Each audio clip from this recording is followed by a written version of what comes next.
انہوں نے کہا کہ آپ ہمیں کوئی آسمان کا معجزہ دکھا سکتے ہیں، چاند کا معجزہ دکھا سکتے ہیں؟ حضور علیہ السلام نے یوں انگلی کا اشارہ کیا چاند کی طرف، تو چاند دو ٹکڑے ہو گئے، ایک ٹکڑا ایک طرف چلا گیا، دوسرا ٹکڑا دوسری طرف چلا گیا، یوں لگتا تھا کہ ایک ٹکڑا پہاڑ کے ایک طرف ہے، دوسرا ٹکڑا پہاڑ کے دوسری طرف۔ اس کو دیکھ کر حضور علیہ السلام نے فرمایا صلی علی محمد وعلی آل محمد کما صلیت علی ابراہیم وعلی آل ابراہیم انک حمید مجید اللہم بارک علی محمد وعلی آل محمد کما بارکت علی ابراہیم وعلی آل ابراہیم انک حمید مجید رب اشرح لی صدری ویسر لی امری واحلل عقدۃ من لسانی یفقہوا قولی رب زدنی علما وارزقنی فہما سبحانک لا علم لنا الا ما علمتنا انک انت العلیم الحکیم استغفر اللہ ربی من کل ذنب واتوب الیہ اعوذ باللہ من الشیطان الرجیم بسم اللہ الرحمن الرحیم والطور وکتاب مسطور فی رق منشور والبیت المعمور والسقف المرفوع والبحر المسجور ان عذاب ربک لواقع ما له من دافع۔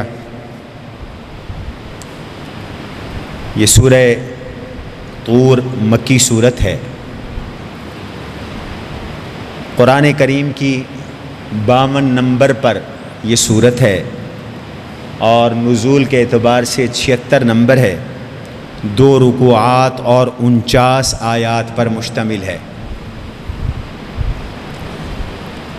اس سے گزشتہ صورت میں اللہ تعالیٰ نے قیامت کا ذکر فرمایا، ان الدین لواقع، کہ قیامت واقع ہونے والی ہے۔ اس صورت میں قسم اٹھا کے فرمایا ما لہ من دافع، قیامت کو آنے سے کوئی نہیں روک سکتا۔ اور اس صورت میں اللہ تعالیٰ نے قیامت پر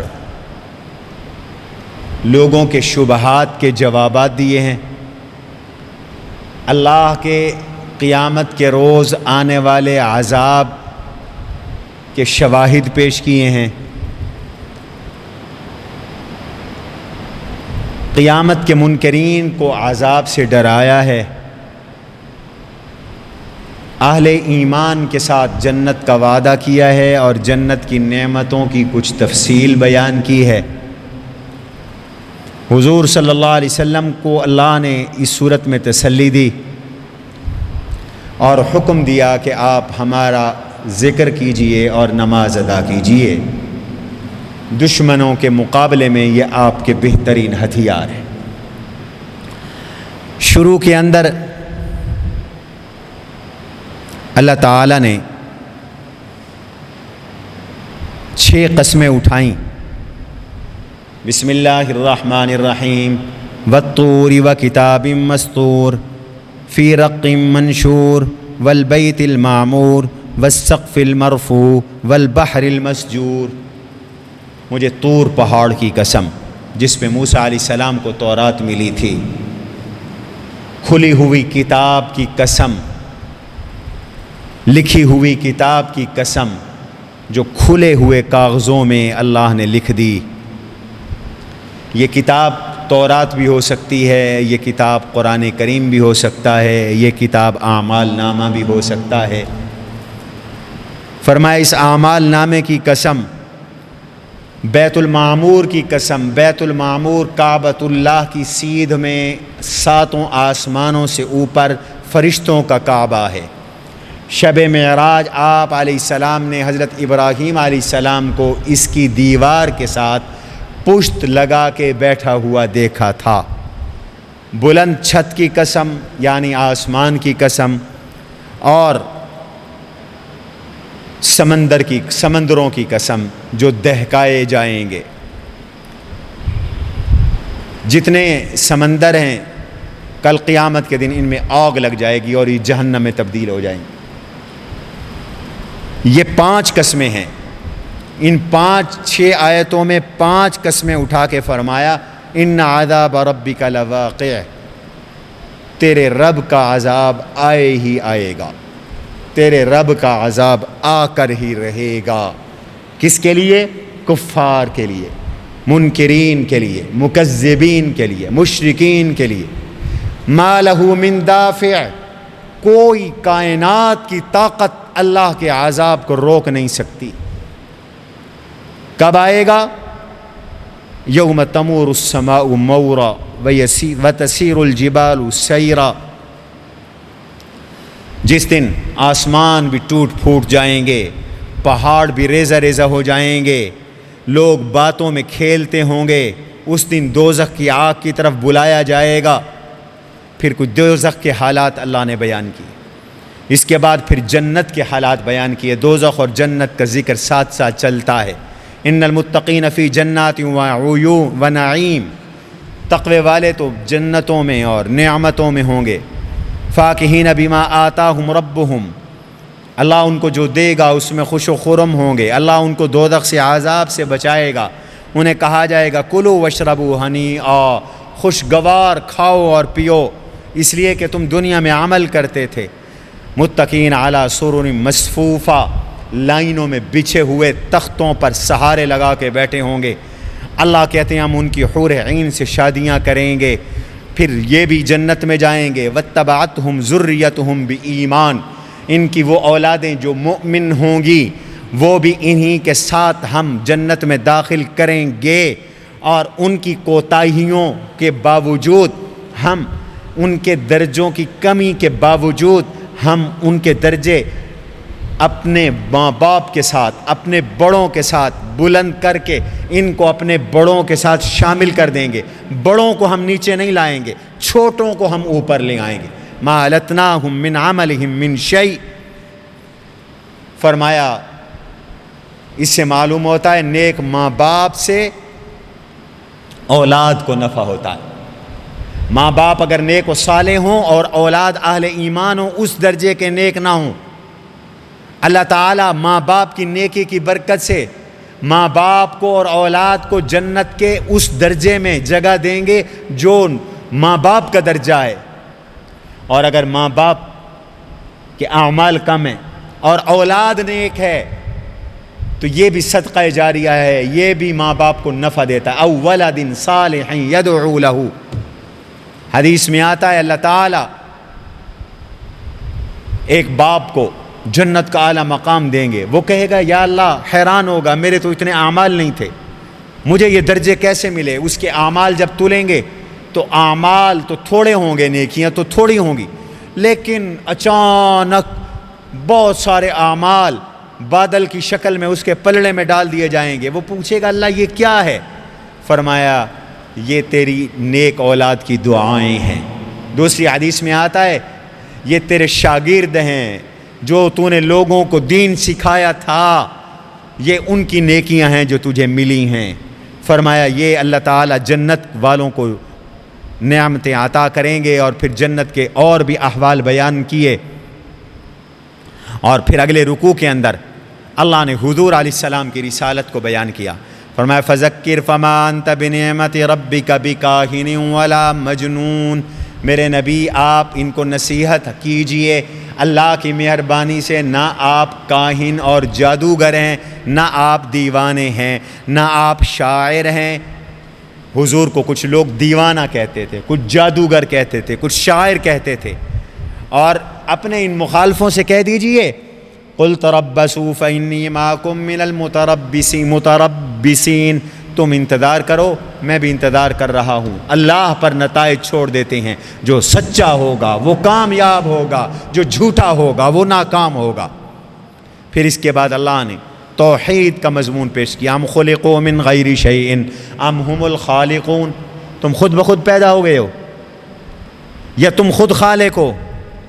ام خلق السماوات والارض بل لا یوقنون، یا تم ہو آسمان و زمین کے خالق؟ اصل بات یہ ہے کہ تم یقین نہیں رکھتے۔ پھر اللہ تعالیٰ نے شرکیہ عقیدے کی تردید کی کہ کہتے ہیں فرشتے اللہ کی بیٹیاں ہیں۔ فرمائے شرکیہ عقیدہ ہے، اللہ اولاد سے پاک ہیں۔ اور آخر میں حضور کو نصیحت کی وَاصْبِرْ لِحُکْمِ رَبِّکَ فَإِنَّکَ بِأَعْیُنِنَا، میرے نبی ان مخالفوں سے، ان دشمنوں سے آپ تنگ دل نہ ہوں، صبر کریں. آپ ہماری نگرانی میں ہیں، ہماری حفاظت میں ہیں. بس آپ ذکر اور فکر سے کام لیجئے، ذکر و نماز سے کام لیجئے. آپ کی حفاظت کرنا ہماری ذمہ داری، آپ کے کام کو پھیلانا ہماری ذمہ داری، آپ کے مشن کو عام کرنا ہماری ذمہ داری. لیکن آپ ذکر اور نماز میں لگے رہیے. فسبح بحمد ربک حین تقوم. جب آپ اٹھیں تو سبحان اللہ و بحمد للہ، سبحان اللہ و بحمدہ، سبحان اللہ اور الحمد للہ پڑھیں. حین تقوم، جب بھی اٹھیں. اس لیے حکم ہے کہ جب مجلس سے اٹھو تو اس وقت بھی استغفار کرو اور تسبیح کرو. سبحانک اللہم و بحمدک نستغفر نشہد ان لا الہ الا اللہ نستغفرک و نتوب الیک. حضور علیہ السلام فرماتے ہیں جو مجلس میں بیٹھ کر اٹھ رہا ہو اور یہ دعا پڑھ لے، مجلس میں جو لغو اور فضول باتیں ہوئی ہیں یہ دعا ان سب کی طرف سے کفارہ بن جائے گی. فرمایا مجلس سے اٹھیں، نیند سے اٹھیں یا ویسے اٹھیں تو اللہ کی حمد اور اللہ کی تسبیح بیان کریں. وَمِنَ اللَّيْلِ فَسَبِّحْهُ وَإِدْبَارَ النُّجُومِ، رات کو بھی تسبیح کریں اور ستاروں کے آنے کے بعد بھی تسبیح کریں. یعنی نماز، اس سے مراد تسبیح بھی ہے، نماز بھی. دن کی نماز بھی پڑھیں، رات کی نماز بھی پڑھیں. اس کے بعد سورۃ النجم کو اللہ نے ذکر کیا جو 52 نمبر سورت ہے قرآن کریم کی. یہ 53 نمبر سورت ہے قرآن کریم کی. یہ 53 نمبر سورت ہے سورۃ النجم، اور یہ بھی مکی سورت ہے، ہجرت سے پہلے اتری ہے. پہلی صورتوں میں توحید اور قیامت کا زیادہ بیان تھا، اس صورت میں رسالت کا بیان ہے. اس صورت کا آغاز رسالت سے ہے، اور یہ بتایا گیا ہے کہ حضور علیہ السلام پر جو وحی اترتی ہے وہ بڑی عظیم ہے اور وحی سچی ہے. قرآن بھی وحی ہے، حضور کی حدیث بھی وحی ہے. اس میں وحی کے مضامین کا شروع میں بیان ہے. پھر اس صورت میں حضور صلی اللہ علیہ وسلم کا دفاع ہے، حضور علیہ السلام کا تزکیہ ہے، حضور علیہ السلام کی صفائی اللہ نے دی ہے. فرمایا آپ کا عقل بھی پاک ہے، آپ کی زبان بھی پاک ہے، آپ کی کلام بھی پاک ہے، آپ کا معلم بھی پاک ہے، آپ کا دل بھی پاک ہے، آپ کی آنکھ بھی پاک ہے. مشرکین کے عقیدے کو بیان کیا اور ان کی تردید کی. آسمانی کتابوں کے بارے میں بتایا کہ سب آسمانی کتابیں، ان سب کے عقائد ایک تھے، اور آسمان و زمین کی خلقت کی اللہ نے حکمت کو بیان کیا، نہ ماننے والوں کے انجام کو بیان کیا. چنانچہ شروع میں فرمایا بسم اللہ الرحمن الرحیم والنجم اذا ہوا ما ضل صاحبکم وما غوا. قسم اٹھائی ستارے کی. فرمایا ستارے کی قسم جب وہ ڈوب رہا ہو. جب ستارہ ڈوب رہا ہوتا ہے تو اس کو دیکھنا آسان ہوتا ہے. قسم اٹھا کے پہلی بار فرمائی ما ضل صاحبکم وما غوا. حضور علیہ الصلاۃ والسلام نہ بھولے نہ بھٹکے، نہ جان بوجھ کر آپ نے سیدھی راہ کو چھوڑا، اور نہ آپ بھولے سے اور غیر دانستہ طور پر بھٹک گئے. نہیں، حضور کے عقل کی صفائی دی اللہ نے. پھر حضور کے بارے میں قسم اٹھائی ستارے کی، کیونکہ ستارہ بھی چمکدار، حضور کا نور اور تعلیم بھی چمکدار. ستارہ بھی اپنے مدار میں چلتا ہے، حضور بھی اللہ کے حکم کے مطابق چل رہے ہیں. ستارے سے راستے ملتے ہیں، حضور سے ہدایت ملتی. حضور علیہ السلام کی عقل فرمایا کامل ہے، آپ بھولے بھی نہیں بھٹکے بھی نہیں.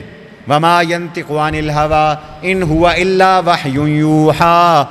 آپ کی کلام بھی پاک ہے، آپ اپنی مرضی سے نہیں بولتے، جو بولتے ہیں وہ وحی ہوتی ہے، وہ اللہ کا حکم ہوتا ہے. آپ یوں کہہ سکتے ہیں کہ حضور کی زبان پر خود رب بولتا ہے. اللہ کے نبی کی زبان پر اللہ بولتا ہے، وہی اللہ کا کلام ہوتا ہے۔ ان ہوا الا وحی یوحی، یہ وحی ہے۔ تیسری بات، حضور کو جو سکھانے والا فرشتہ ہے جبریل امین، وہ بھی کامل ہے۔ آپ کی عقل بھی کامل، آپ کا کلام بھی کامل، آپ کا سکھانے والا بھی کامل۔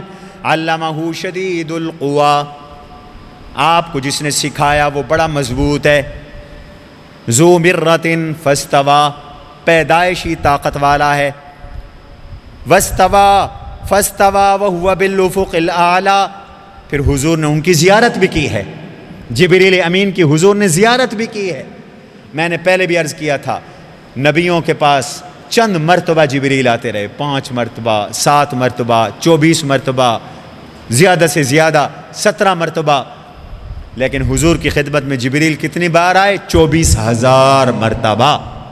اور حضور کو جبریل کی 2 مرتبہ زیارت ہوئی۔ پہلی مرتبہ آپ کی زیارت ہوئی جب وحی کا آغاز تھا، اچانک دیکھا تو کرسی پہ آسمان پر بیٹھے تھے، اور پورا آسمان شرق سے غرب تک، شمال سے جنوب تک وہ ان کے 2 پروں سے لبریز تھا، بھرا ہوا تھا۔ فرمایا برابر ہوئے، اوپر کے کنارے میں، یہ مشرقی کنارہ تھا، ثم دنا فتدلی، پھر قریب آتے چلے گئے، قریب آتے چلے گئے، فکان قاب قوسین او ادنیٰ۔ یہ حضور اور جبریل کی ملاقات ہے۔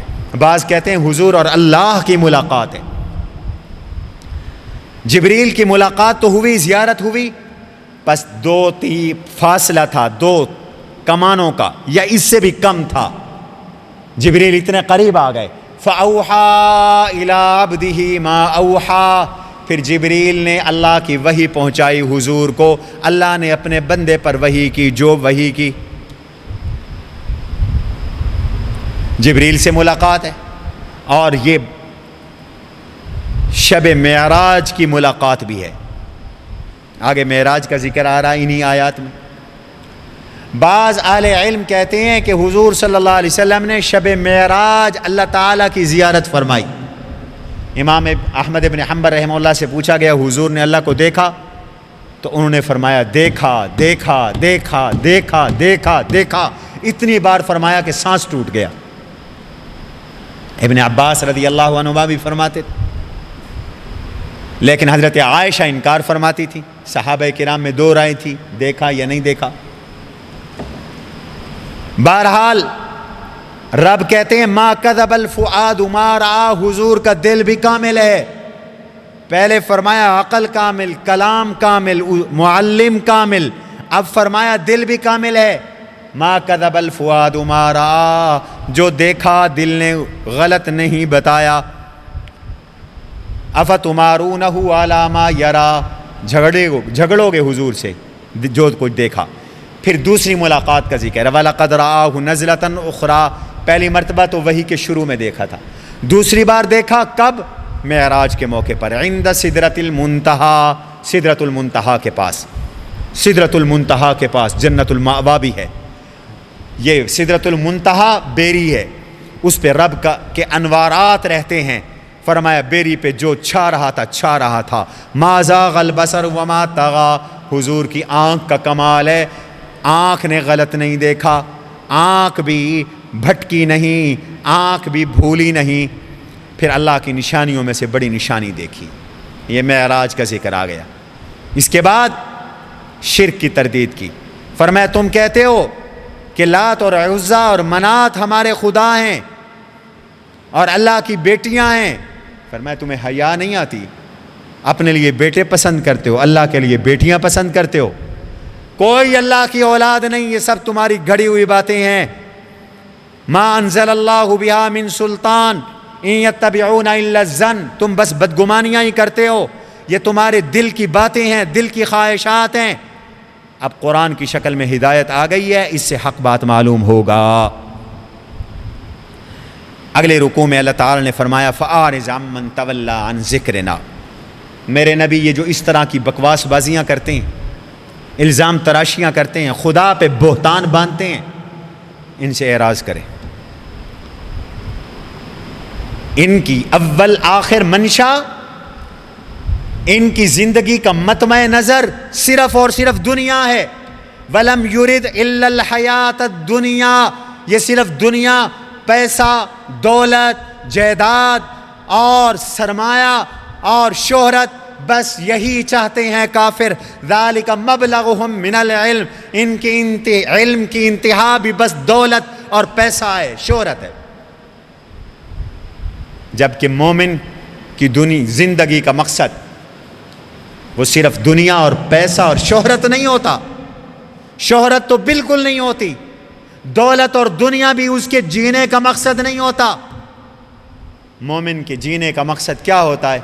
بولو، اللہ کی رضا، میرا اللہ مجھ سے راضی ہو جائے.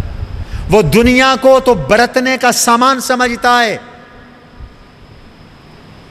دنیا کو تو عارضی اور پرایا مال سمجھتا ہے، اللہ کی امانت سمجھتا ہے، اللہ کی دین سمجھتا ہے. اس لیے وہ دنیا کے لیے اندھا ہو کر حلال حرام ایک نہیں کرتا. مومن کی شان یہ ہے کہ وہ دنیا سے بقدر ضرورت لیتا ہے، حلال طریقے سے لیتا ہے، جائز طریقے سے لیتا ہے، حلال طریقے سے خرچ کرتا ہے.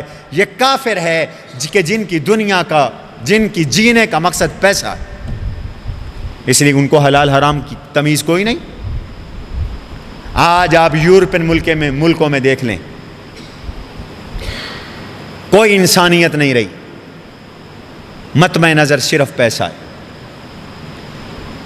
اگر ننگی فلموں سے پیسہ ملتا ہے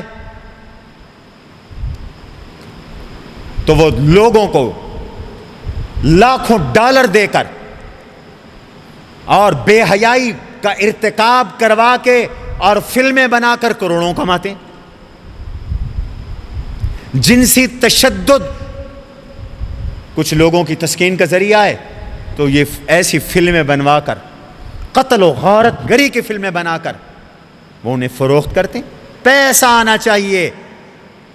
نہ انہیں اخلاق کا پتہ، نہ انہیں زہد کا پتہ، نہ قناعت کا پتہ، نہ انہیں ذکر کا پتہ، نہ انہیں اللہ کی رضا کا پتہ، نہ خدمت خلق کا پتہ، نہ ماں باپ کے احترام کا پتہ، نہ رشتہ داروں کے حقوق کا پتہ، نہ صلہ رحمی کا پتہ، نہ انہیں عدل کا پتہ، نہ انہیں ہمدردی کا پتہ، نہ انہیں ایثار کا پتہ. فرمایا اس لیے ان کافروں کے قریب نہ جاؤ، یہ گمراہ ہیں. ان ربک هو اعلم بمن ضل عن سبیلہ وهو اعلم بمن اہتدی. اس کے بعد فرمایا فرأیت الذی تولی وآتی قلیلا وأکدی اعنده علم الغیب فهو یری. اس کو دیکھو جو اعراض کرتا ہے، تھوڑا سا دیتا ہے پھر اکڑ دکھاتا ہے، پھر یوں باتیں کرتا ہے جیسے غیب دان ہو. ان کو بتا دو کہ موسیٰ علیہ السلام کے صحیفوں میں، ابراہیم علیہ السلام کے صحیفوں میں بھی یہ مضمون تھا. آج جو جرم کرے گا خود جرم بھگتے گا، کل جرم بھگتے گا. یہ نہیں ہوگا دنیا کی طرح کہ جرم تم کرو اور سزا کوئی اور بھگتے. اللہ تزر وازرۃ وزر اخری، کوئی کسی دوسرے کے جرم کی سزا نہیں بھگتے گا. اور ہر انسان کو وہ ملے گا جو وہ خود سعی کرے گا، جو خود کمائے گا. اپنا ایمان قیامت کے دن کام دے گا. خود اگر کافر ہو تو دوسرے کا ایمان قیامت کے دن کام نہیں دے گا. جو اعمال کر کے جاؤ گے وہی اعمال تمہیں نفع دیں گے. اولاد بھی انسان کی کمائی ہے، لہٰذا مرنے کے بعد اولاد اگر دعا کرے تو اس کا بھی نفع ہوتا ہے. اللہ سے انسان الا ما سعی کا یہ مطلب نہیں ہے کہ ایصال ثواب نہیں. ایصال ثواب احادیث سے ثابت ہے. اس لیے کہ جو تم نے شاگرد تیار کیے، یہ دوست تیار کیے، یا اولادیں تیار کی، یہ بھی تو تمہاری زندگی کی محنت ہے. اللہ فرماتے ہیں زندگی کی محنت وہاں کام آئے گی. ثم یجزاہ الجزاء الاوفی، پھر اللہ تعالیٰ پورا بدلہ عطا فرمائیں گے. وَإِنَّ إِلَىٰ رَبِّكَ الْمُنتَهَىٰ، تیرے رب کی طرف انتہا ہے.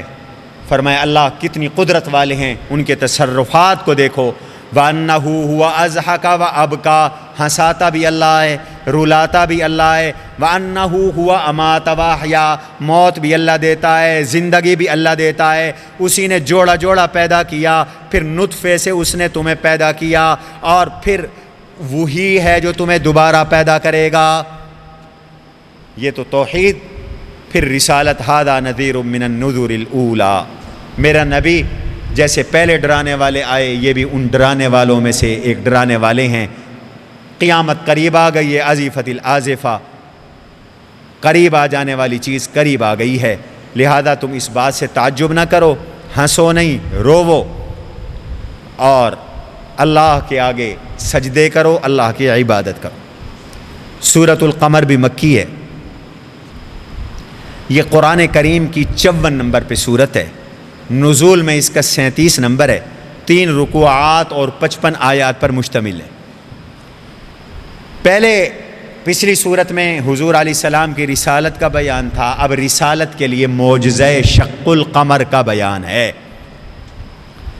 سورہ قمر کے بارے میں حدیث میں آتا ہے کہ آپ علیہ السلام عیدین کی نماز میں سورہ قمر اور سورہ قاف کی تلاوت فرمایا کرتے تھے۔ اس صورت میں اللہ تعالیٰ نے حضور کے معجزہ شق القمر کو بیان کیا، اور جھٹلانے والوں کے لیے اللہ کا قانون ذکر کیا کہ جھٹلانے والے ہمیشہ ہلاک ہوتے ہیں، اور پوری صورت میں اللہ تعالیٰ نے ان قوموں کی گمراہی کو ذکر کیا جو گمراہ ہوئے، پھر اللہ نے ان کو ہلاک کیا۔ اور اس صورت میں ایک جملہ اللہ نے بار بار دہرایا، وَلَقَدْ يَسَّرْنَا الْقُرْآنَ لِلذِّكْرِ فَهَلْ مِن مُدَّكِرٍ، وَلَقَدْ يَسَّرْنَا الْقُرْآنَ لِلذِّكْرِ فَهَلْ مِن مُدَّكِرٍ، ہم نے قرآن کو نصیحت کے لیے آسان کر دیا، کوئی نصیحت حاصل کرنے والا ہے؟ اور شروع میں معجزے کا بیان ہے، بسم اللہ الرحمن الرحیم، اقتربت الساعة وانشق القمر۔ حضور علیہ السلام ہجرت سے چند سال پہلے مینا میں حج کے موقع پہ تشریف فرما تھے، روشن رات تھی، چاند جگمگا رہا تھا، آسمان صاف تھا۔ مشرکین نے کہا کہ حضور سے آسمان کی کوئی معجزہ مانگو۔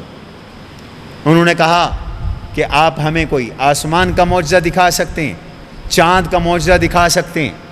حضور علیہ السلام نے یوں انگلی کا اشارہ کیا چاند کی طرف، تو چاند 2 ٹکڑے ہو گیا، ایک ٹکڑا ایک طرف چلا گیا، دوسرا ٹکڑا دوسری طرف چلا گیا، یوں لگتا تھا کہ ایک ٹکڑا پہاڑ کے ایک طرف ہے، دوسرا ٹکڑا پہاڑ کے دوسری طرف۔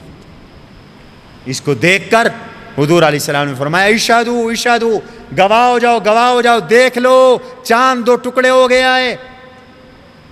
تو نہ ماننے والے جو تھے وہ کہنے لگے، یا اس نے چاند پہ جادو کر دیا ہے یا ہماری آنکھوں پہ جادو کر دیا ہے، نعوذ باللہ۔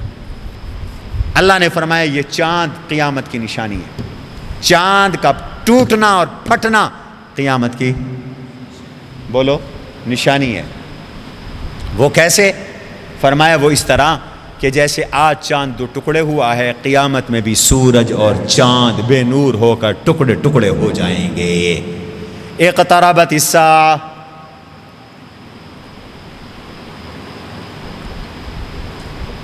قیامت قریب آ گئی، چاند پھٹ گیا۔ یہ نشانی دیکھتے ہیں، معجزہ دیکھتے ہیں تو اعراض کرتے ہیں اور کہتے ہیں پہلے سے جادو چلا آ رہا ہے۔ اس لیے میرے نبی ان سے آپ اعراض کریں، فَتَوَلَّ عَنْهُمْ يَوْمَ يَدْعُ الدَّاعِ إِلَىٰ شَيْءٍ نُكُورٍ، ایک وقت آئے گا کہ بلانے والا ان کو ایک ناپسندیدہ اور اوپری چیز کی طرف بلائے گا قیامت کے دن، پھر ان کی نظریں جھکی ہوئی ہوں گی، قبروں سے یوں نکل کر بھاگ رہے ہوں گے جیسا کہ ٹڈیاں پھیلی ہوئی ہوں، بلانے والے کی طرف دوڑ رہے ہوں گے، اور کافر کہہ رہے ہوں گے یہ دن بڑا مشکل ہے۔ نوح علیہ السلام کی قوم کی تکذیب کا ذکر کیا۔ نوح علیہ السلام کی قوم نے نوح علیہ السلام کو جھٹلایا اور نوح علیہ السلام کو دیوانہ کہا، مجنون کہا۔ پھر انہوں نے اللہ سے بد دعا کی اور کہا انی مغلوب فانتصر، یا اللہ میں مغلوب ہوں میری مدد کر۔ بد دعا قبول ہو گئی، آسمان کے دروازے کھلے، پانی نکلا، بہا اور زمین سے چشمے پھوٹ پڑے، آسمان و زمین کے دونوں پانی مل گئے اور پانی بڑے سے بڑے پہاڑ سے بھی 40 ہاتھ اونچا چلا گیا۔ حضرت نوح علیہ السلام کے لیے فرمایا کشتی تیار کی گئی، ہم نے ان کو کشتی پہ سوار کر کے ان کے دشمنوں کو ہلاک کر دیا۔ وَلَقَدْ تَرَكْنَاهَا آیَةً فَهَلْ مِن مُدَّکِرٍ فَكَيْفَ كَانَ عَذَابِي وَنُذُرِ، ہے کوئی نصیحت حاصل کرنے والا؟ میرا عذاب کیسے تھا، میرا ڈرانا کیسے تھا۔ یہ جملہ اس صورت میں یہ جملہ بھی بار بار دہرایا گیا ہے، کیف کان عذابی ونذر۔ اللہ نے جب بھی کوئی واقعہ ذکر کیا ساتھ یہ ذکر کیا، کیف کان عذابی ونذر، نوح کی قوم پہ کیسے عذاب آیا، میرا ڈرانا کیسے تھا۔ پھر فرمایا قرآن کو ہم نے نصیحت کے لیے آسان کیا، ہے کوئی نصیحت حاصل کرنے والا؟ اس میں یہ بھی ہے کہ قرآن یاد کرنے کے لیے آسان ہے، جوان یاد کرے اس کو یاد ہو جاتا ہے، بچہ یاد کرے اس کو یاد ہو جاتا ہے، بڈھا یاد کرے اس کو یاد ہو جاتا ہے، مرد کو یاد ہوتا ہے، عورت کو یاد ہوتا ہے۔ ہمارے اکابر نے انگریز کے خلاف بڑی جد و جہد کی، انگریز کو یہاں سے نکالنے کے لیے، آزادی کے لیے۔ ہمارے حضرت شیخ الہند مولانا محمود حسن دیوبندی رحمۃ اللہ علیہ تحریک آزادی کے بہت بڑے ہیرو ہیں۔ آپ نے انگریز کے خلاف ایک تحریک چلائی جس کا نام ہے تحریک ریشمی رومال، وہ پکڑی گئی۔ اگر وہ کامیاب ہوتی تو یہ کئی ملکوں میں ایک وقت بغاوت ہونی تھی انگریز کے خلاف، اور ترکی نے مسلمانوں کا ساتھ دینا تھا، افغانستان نے ساتھ دینا تھا، اور انگریز کی حکومت کا تختہ الٹ دینا تھا۔ تو یہ پیغام رسانی ریشم کے ایک خط پر ہوتی تھی، وہ پکڑا گیا، جاسوسی ہو گئی۔ شیخ الہند کو طائف سے گرفتار کیا گیا۔ حضرت مدنی ان کے شاگرد شیخ العرب والعجم مولانا حسین احمد مدنی رحمۃ اللہ علیہ مدینہ منورہ میں رہتے تھے، یہ مہاجر مدنی تھے۔ 16 سال تک حضور کے روضے گنبد خضرا کے سائے میں بیٹھ کر حدیث پڑھائی۔ یہ شاگرد تھے، تو جب استاد گرفتار ہوئے تو شاگرد بھی گرفتار ہو گئے، گرفتار ہو کر مصر لائے گئے۔ مصر میں مقدمہ چلا، پھر مالٹا کی جیل میں ان کو گرفتار کر لیا گیا، ملک بدر کر دیے گئے۔ رمضان کا مہینہ آ گیا، حافظ ان میں کوئی نہیں تھا۔ حضرت شیخ الہند پریشان تھے کہ تراویح میں قرآن کریم کی ختم کرنے کی سنت رہ جائے گی۔ حضرت مدنی نے فرمایا استاد جی آپ پریشان نہ ہوں، دین کے علم میں استادوں کا بڑا ادب ہوتا ہے، استادوں کی بہت خدمت کی جاتی، اور اس سے پھر استادوں کا فیض منتقل ہوتا ہے، اور یہ سنت صحابہ ہے، صحابہ جیسے حضور کی خدمت کرتے تھے، ادب کرتے تھے۔ کہتے ہیں کہ ٹھنڈ ہوتی تھی تو رات کو اٹھ کر پانی میں کا لوٹا بھر کے سینے کے ساتھ اور اپنی باڈی کے ساتھ اس کو ٹچ کرتے رہتے تھے تاکہ جسم کی گرمی سے کم از کم پانی مزید ٹھنڈا نہ ہو، اور صبح تہجد میں اپنے استاد جی کو پیش کرتے تھے۔ تو فرمایا استاد جی آپ پریشان نہ ہوں، میں روزانہ ایک پارہ قرآن کا یاد کروں گا اور رات کو آپ کو تراویح میں سناؤں گا۔ حضرت مدنی روزانہ دن کو ایک پارہ قرآن کا یاد کرتے اور رات کو تراویح میں سناتے تھے۔ سینکڑوں واقعات۔ ابھی قریب کے زمانے کی بات ہے، ایک مولانا علی شیر حیدری کا نام آپ نے سنا ہوگا، ان کی تنظیم کا اپنا ایک مخصوص طریقہ کار ہے، وہ اپنی جگہ، لیکن ان کے بارے میں ہے کہ گرفتار ہوئے، یہیں پنجاب میں گرفتار ہوئے، 2 مہینے کے اندر جیل میں قرآن سارا یاد کر لیا۔ فرمایا قرآن یاد کرنے کے لیے آسان ہے کوئی یاد کرنے والا؟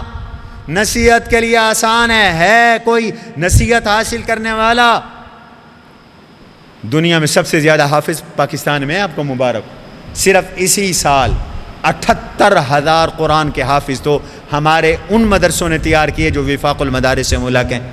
78,000 قرآن کے حافظ تیار ہوئے اسی سال۔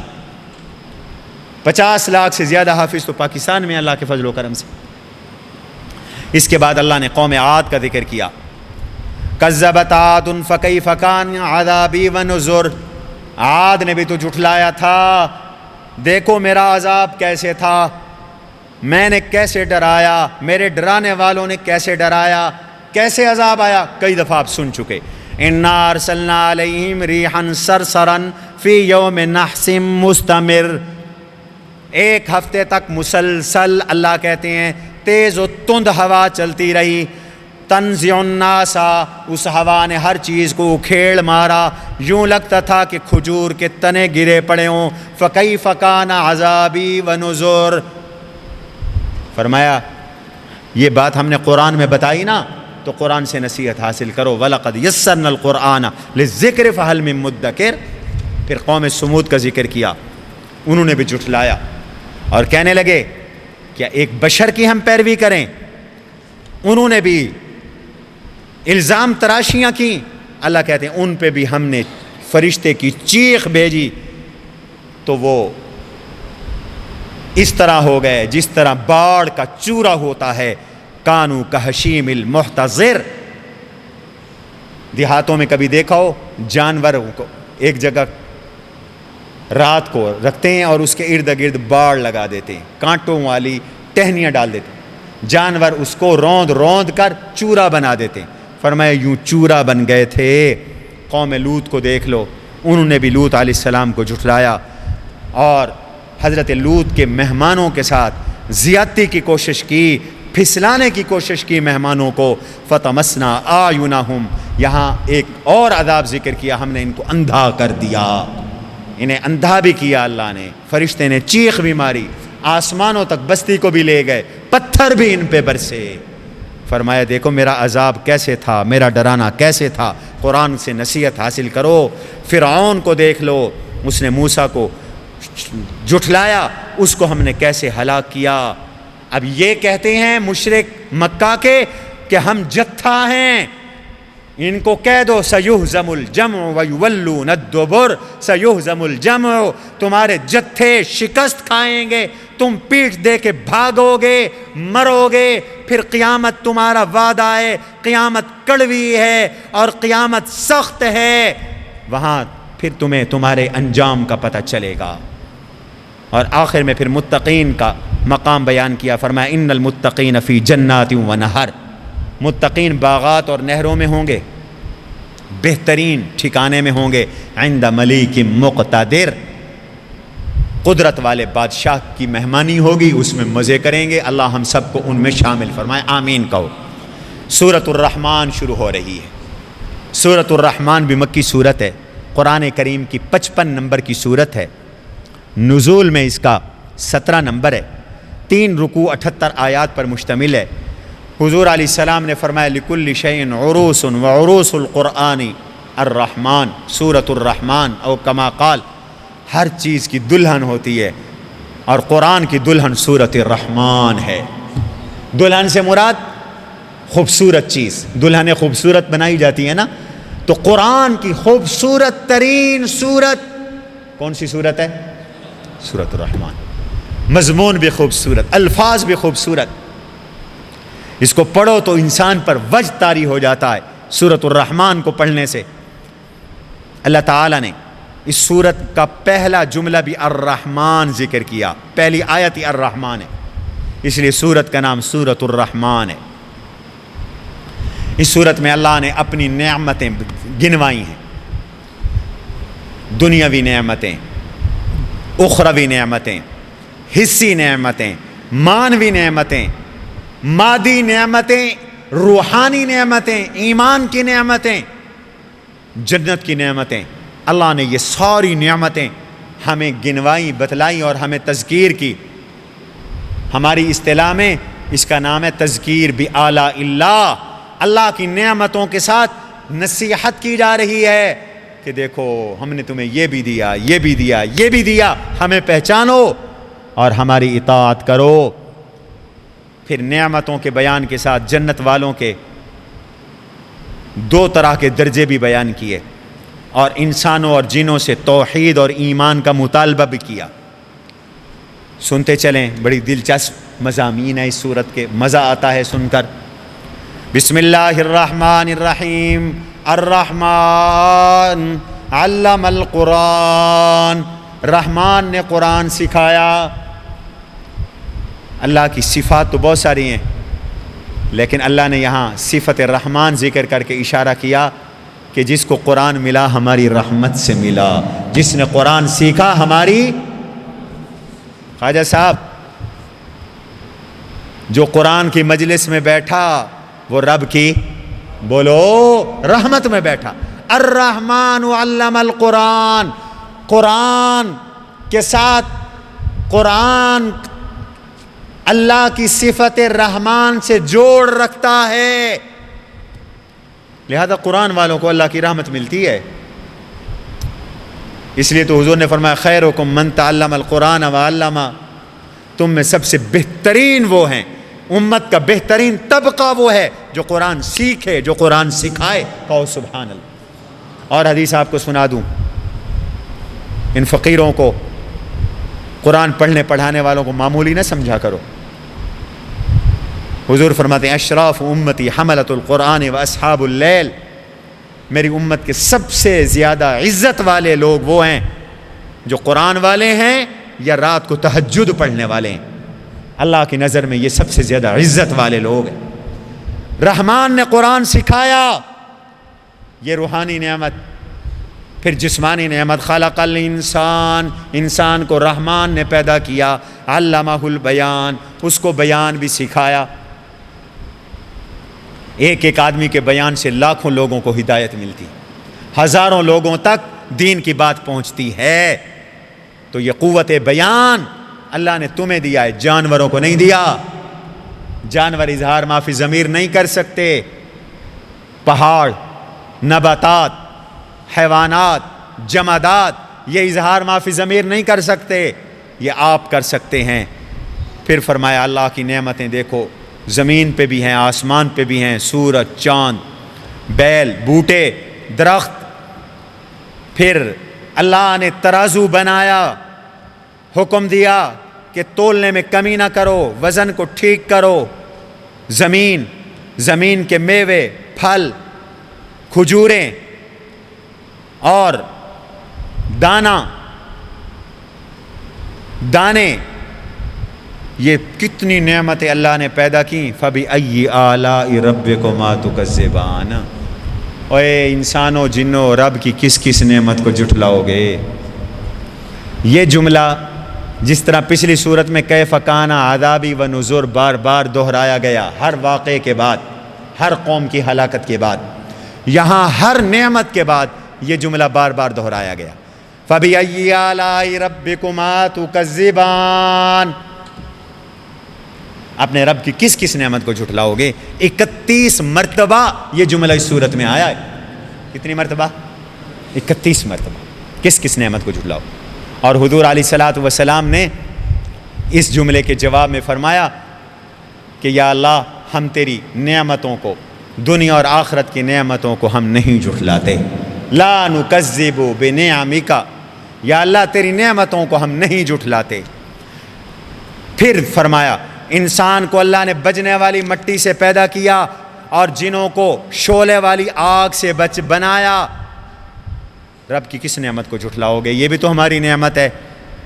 مشرقوں اور مغربوں کا رب ہے. ایک گرمیوں کی مشرق، ایک سردیوں کی مشرق، ایک سردیوں کی مغرب، ایک گرمیوں کی مغرب. گرمیوں اور سردیوں میں سورج الگ الگ جگہ سے طلوع کرتا ہے. فرمایا یہ بھی ہماری نعمت ہے. اس نے 2 دریا جلا دیے، ان کے درمیان آڑ ڈال دی، ایک دوسرے میں مکس نہیں ہوتے. یہ بھی ہماری نعمت. دریاؤں سے مونگے موتی نکال دیے، یہ بھی ہماری نعمت. کشتیاں چلا دی، پہاڑوں کی طرح جہاز چلا دیے، یہ بھی ہماری نعمت. کس کس نعمت کو جھٹلاؤ گے؟ باقی ساری دنیا فانی ہے، تمہاری رب کی ذات باقی ہے، یہ بتانا بھی ہماری نعمت. رب کی کس کس نعمت کو جھٹلاؤ گے؟ وہ شان والی ذات ہے، ہر دن اس کی نئی شان ہے. آسمان و زمین کی ہر مخلوق اس سے سوال کرتی ہے، وہ نئی نئی شان میں ہے. کسی کو فقیر بنا رہا ہے، کسی کو غنی بنا رہا ہے، کسی کو بیمار بنا رہا ہے، کسی کو تندرست بنا رہا ہے، کسی کو شاہ بنا رہا ہے، کسی کو گدا بنا رہا ہے، کسی کو وزیر، کسی کو اسیر بنا رہا ہے، کسی کو جلا رہا ہے، کسی کو مار رہا ہے. فرمایا رب کی کس کس نعمت کو جھٹلاؤ گے؟ پھر فرمایا یرسل علیکما شواظ من نار و نحاس، قیامت کے دن جنوں اور انسانوں پر اللہ آگ کے شعلے اور جہنم مسلط کرے گا اور تم بچ نہیں سکو گے۔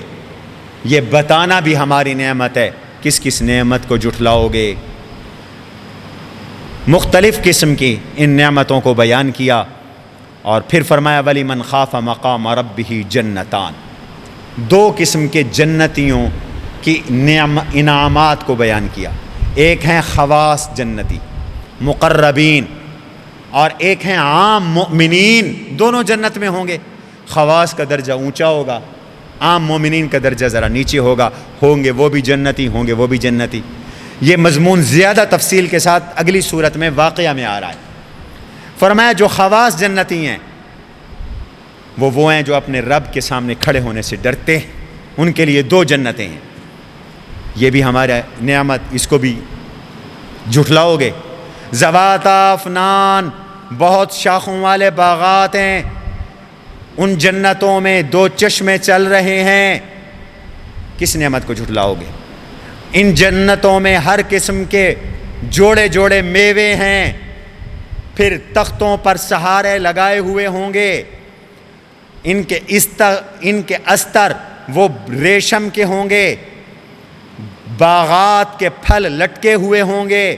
فَبِأَيِّ آلَاءِ رَبِّكُمَا تُكَذِّبَانِ، یہ سارے کی ساری نعمتیں جنت والوں کو ملیں گی، یہ بھی ہماری نعمت، اس نعمت کو بھی جھٹلاؤ گے۔ پھر عیاشی کے اندر ہو اور اکیلا ہو، بھلا وہ بھی کوئی زندگی ہے؟ فرمایا بیویاں بھی دیں گے، گھرانہ بھی دیں گے۔ فِيهِنَّ قَاصِرَاتُ الطَّرْفِ، نیچی نگاہ والی بیویاں ہوں گی، پاک دامن۔ لَمْ يَطْمِثْهُنَّ إِنسٌ قَبْلَهُمْ وَلَا جان، ان کو آج تک نہ کسی انسان نے ٹچ کیا، نہ کسی جن نے ہاتھ لگایا۔ فَبِأَيِّ آلَاءِ رَبِّكُمَا تُكَذِّبَانِ، کس کس نعمت کو چھلاؤ؟ حسن و جمال میں ایسی بیویاں کَأَنَّهُنَّ الْيَاقُوتُ وَالْمَرْجَانُ، ان کے ساتھ عشق کرو، ان کو حاصل کرنے کی کوشش کرو۔ کس کس نعمت کو جھٹلاؤ گے؟ یہ کیوں ملی؟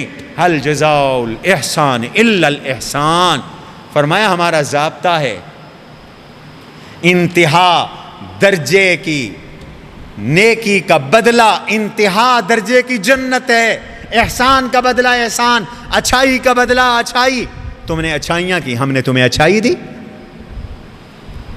پھر عام مومنین کے لیے بھی فرمایا جنتیں، من دونہما جنتان، ان کے علاوہ ان سے کم درجہ بھی دو جنتیں ہیں، یہ گہرے سبز رنگ کی ہیں، ان میں دو چشمے بہہ رہے ہیں، ان میں میوے ہیں، کھجور ہیں، انار ہیں، نیک بیویاں ہیں، یہ ساری ہماری نعمتیں ہیں۔ کس کس کو جھٹلاؤ گے؟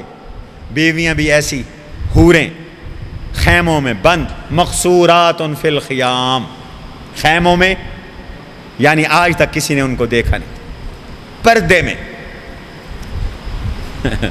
اللہ نے جنت کی عورتوں کی تعریف میں فرمایا وہ پردے میں ہوں گی۔ معلوم ہوتا ہے پردہ اللہ کی پسندیدہ چیز ہے۔ میری مائیں، بہنیں اور بیٹیاں سنیں، آج تانا ملتا ہے ہماری مومن با پرد خواتین کو، ہیں خیمہ پہنا ہوا ہے، خیمہ پہنا ہوا ہے۔ جب یہ تانا ملے تو خوش ہو جاؤ، تمہاری جنتی عورتوں سے نسبت ہو گئی۔ اللہ نے فرمایا حور مقصورات فی الخیام، جنت کی عورتیں وہ حوریں ہیں جو خیموں میں بند ہیں۔ فَبِأَيِّ آلَاءِ رَبِّكُمَا تُكَذِّبَانِ، اس نعمت کو بھی نہ جھٹلاؤ۔ ایسی بیویاں ہیں لَمْ يَطْمِثْهُنَّ إِنسٌ قَبْلَهُمْ وَلَا جَانٌ، آج تک کسی انسان اور جن نے انہیں ٹچ نہیں کیا۔ متکئین علی رفرف خضر وعبقری حسان، سبز قالینوں پر، خوبصورت ترین بچھونوں پر سہارے لگائے ہوئے ہوں گے۔ فرمایا اللہ کی کس کس نعمت کو جھٹلاؤ گے؟ تبارک اسم ربک ذی الجلال والاکرام، تیرے رب کا نام بہت برکت والا ہے، تیرا رب جلال والا بھی ہے، اکرام والا بھی ہے۔ کافروں کے لیے وہ جلال والا ہے، اور مومنو، روزے داروں، راتوں کو جاگنے والوں، تمہارے لیے تمہارا رب بولو اکرام والا ہے، وہ تمہارا اکرام کرے گا۔ اللہم اجعلنا من المکرمین، اللہ ہمیں ان میں سے بنائیں جن کا اکرام ہوگا۔ کوئی ایمان تازہ ہو رہا ہے؟ اس کے بعد سورۃ الواقعہ ہے۔ سورۃ الواقعہ بھی مکی سورت ہے. یہ جو سورۃ الواقعہ ہے قرآن کریم کی 56 نمبر کی یہ سورت ہے. اس سورت کے بارے میں حدیث میں آتا ہے حضرت عبداللہ ابن مسعود رضی اللہ عنہ حضور صلی اللہ علیہ وسلم کے بہت پیارے صحابی تھے، آپ کے خادم تھے، بیمار ہو گئے. سیدنا عثمان ابن عفان امیر المومنین تھے رضی اللہ عنہ، وہ ان کی عیادت کے لیے تشریف لے گئے، پیسوں کی تھیلی پیش کی. حضرت آپ یہ قبول فرما لیں. فرمایا کہ مجھے ضرورت نہیں، میرا تو اب آخری لمحات ہیں، میں تو دنیا سے جا رہا ہوں. حضرت عثمان نے فرمایا امیر المومنین آپ کی بیٹیاں ہیں، لاوارث بن جائیں گی بیچاری بیٹیاں آپ کی، یہ پیسے رکھ لیں، آپ کی بیٹیوں کے کام آ جائیں گے. صحابی رسول کا ایمان اور ایقان دیکھو. فرمانے لگے جب سے میں نے اپنی بیٹیوں کو سورہ واقعہ سکھلائی ہے مجھے ان پر فاقے کا کوئی خطرہ نہیں ہے، اس لیے کہ میں نے حضور صلی اللہ علیہ وسلم کو سنا، آپ نے ارشاد فرمایا جس نے رات کو سورہ واقعہ پڑھ لی اس کو کبھی فاقہ نہیں آئے گا. لم تصبہ الفاقۃ ابدا، اس کو کبھی فاقہ نہیں آئے گا. تجربہ کرو. ہمارے فقیروں کا بھی، ہمارے فقیروں کے پاس جو چند گر ہیں نا ان میں یہ بھی ہے. صبح سورہ یاسین پڑھتے ہیں ہم سب طلباء اساتذہ، اور شام کو سورہ واقعہ پڑھتے ہیں. اس کی برکت سے اب دیکھو مدرسے کے کتنے خرچ ہیں، اور شہر والوں کا تعاون بھی آپ دیکھ رہے ہیں. اتنا بڑا مجمع ہوتا ہے جمعے کو، اور چندہ کتنا ہوتا ہے 2000 2500 3000. رمضان میں وہ بھی آگے پیچھے 700 800. تو اتنا بڑا نظام جو چل رہا ہے نا، اس کے پیچھے یہی اللہ کی قدرت کار فرما ہے. آپ کو بھی نصیحت کر رہا ہوں، رات کو سورہ واقعہ روزانہ پڑھ لیا کرو، انشاءاللہ فاقہ نہیں آئے گا، رزق میں برکت ہوگی. اس سورت میں اللہ تعالیٰ نے، سورت کا نام سورہ واقعہ اس لیے ہے کہ سورت کی پہلی آیت میں لفظ واقعہ ہے، اور واقعہ قیامت کا ایک نام ہے. اس سورت میں اللہ تعالیٰ نے 3 گروہوں کو بیان کیا ہے، 3 گروہ اور ان کی جزا اور سزا. 2 گروہ جنتیوں کے، 1 گروہ جہنمیوں کا. سورہ رحمان میں بھی میں نے اشارہ کیا، یہاں ذرا زیادہ تفصیل ہے. کچھ جنتی وہ ہیں جو مقربین ہیں، اللہ کے خاص بندے مقرب، ان کی جزا الگ ہے. کچھ ہیں عام مومن، ان کو سورہ واقعہ میں کہا گیا اصحاب الیمین. ما اصحاب الیمین، دائیں ہاتھ والے. کیا ہیں دائیں ہاتھ والے؟ ان کی جزا کو الگ بیان کی. تیسرا گروہ ہے جہنمیوں کا، ان کو ذکر کیا گیا اصحاب الشمال. ما اصحاب الشمال، بائیں ہاتھ والے. کیا ہیں بائیں ہاتھ والے؟ ان کی جہنم کی سزاؤں کو بیان کیا. اس کے ساتھ توحید اور قرآن کا مضمون بھی ہے سورت کے اندر، دلائل توحید بھی ہیں. فرمایا بسم اللہ الرحمن الرحیم اذا وقعت الواقعہ لیس لوقعتها کاذبہ. جب قیامت آئے گی، اس قیامت کے آنے کو کوئی جھٹلا نہیں سکتا. خافضۃ الرافعہ، کچھ لوگوں کو پست کر دے گی، بے وقعت کر دے گی، ذلیل کر دے گی، عذاب میں مبتلا کر دے گی، اور کچھ لوگوں کو بلند بالا، عزتوں والا اور جنت میں جانے والا بنا دے گی. اذا رجت الارض رجا وبست الجبال بسا فکانت ہباء منبثا. حالات یہ ہوں گے قیامت کے دن کہ زمین کو بھی ہلا دیا جائے گا، پہاڑ بھی چورا چورا کر دیے جائیں گے، یہ ذرات بن کے اڑ رہے ہوں گے. وَكُنْتُمْ أَزْوَاجًا ثَلَاثًا، تم 3 کیٹیگریوں میں تقسیم ہو جاؤ گے. سارے انسان 3 کیٹیگریوں میں تقسیم ہو جائیں گے. فَأَصْحَابُ الْمَيْمَنَةِ مَا أَصْحَابُ الْمَيْمَنَةِ، ایک کیٹیگری اصحاب المیمنہ کی، دائیں ہاتھ والے، یعنی جن کو اعمال نامہ دائیں ہاتھ میں ملے گا. دوسری کیٹیگری وَأَصْحَابُ الْمَشْأَمَةِ مَا أَصْحَابُ الْمَشْأَمَةِ، بائیں ہاتھ والے جن کو اعمال نامہ بائیں ہاتھ میں ملے گا. تیسری کیٹیگری وَالسَّابِقُونَ السَّابِقُونَ، یہ درجے میں سب سے پہلی ہے، فرسٹ پرائرٹی، پہلی ترجیح والے سابقون السابقون، بہت آگے نکلنے والے، بہت آگے نکلنے والے، اولئک المقربون، یہی اللہ کے مقرب بندے ہوں گے۔ اب سب سے پہلے مقربین، اور جو ہائی کیٹیگری ہے، ہائی کلاس جنتی ہیں، آج کل کی اصطلاح میں آپ اس کو کہیں ہائی کلاس جنتی، جو جنت کے اعلیٰ کلاس کے لوگ ہیں، ان کو فرمایا یہ مقرب ہیں۔ یہ جو مقرب ہیں ان کو کیا ملے گا اور یہ کتنے ہوں گے؟ فرمایا جنتیں تو ملیں گی ہی، کتنے ہوں گے؟ سلۃ من الاولین، پہلوں میں سے ایک گروہ، وقلیل من الاخرین، بعد والوں میں سے تھوڑے سے لوگ۔ ایک تفسیر یہ ہے کہ حضور اور صحابہ کے زمانے میں بہت سے لوگ، ایک گروہ، اور بعد میں آنے والوں میں تھوڑے لوگ۔ اور بھی تفسیریں کی گئی ہیں۔ اب انہیں کیا ملے گا؟ علی سرور موضونہ، سونے کے تاروں سے بنے ہوئے تختوں پر تو بیٹھیں گے۔ سبحان اللہ، ان کے جو بیڈ ہوں گے نا، بیڈ، ان کا جو بان ہوگا وہ سونے کی تاریں ہوں گی۔ متقین علیہا متقابلین، سہارا لگا کر ایک دوسرے کے سامنے بیٹھے ہوں گے، ایک جنتی کا رخ دوسرے جنتی کی طرف، آپس میں محو گفتگو ہوں گے۔ یطوف علیہم ولدان مخلدون، ان کی خدمت کے لیے اللہ نے ایسی مخلوق پیدا کی جو بچے ہیں اور ہمیشہ بچے رہیں گے، کبھی بڑے نہیں ہوں گے۔ یہ بچے آب خورے لے کر اور گلاس لے کر، شراب کے پیالے لے کر گھوم رہے ہوں گے۔ یہ شراب کی چسکیاں لگائیں گے، لیکن وہ شراب طہور، جس سے نہ سر میں درد ہو نہ بہکیں، پسند کے میوے ملیں، پرندوں کا پسند کے مطابق گوشت، وَلَحْمِ طَيْرٍ مِّمَّا يَشْتَهُونَ، بٹیرے کجی چاہے تو ایک سیکنڈ میں روسٹ ہو کر سامنے، سبحان اللہ، مرغابی کجی چاہے تو ایک سیکنڈ میں فریش تازہ مال تیار ہو کر ادھر چاہ رہے ہیں ادھر سامنے، سبحان اللہ۔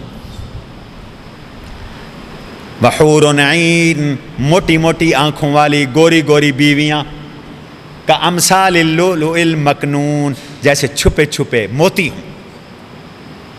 موتی کمیاب ہوتا ہے، اور موتی کی چمک دمک اور صفائی، یہ تشبیہ ہے چمک دمک میں ہے۔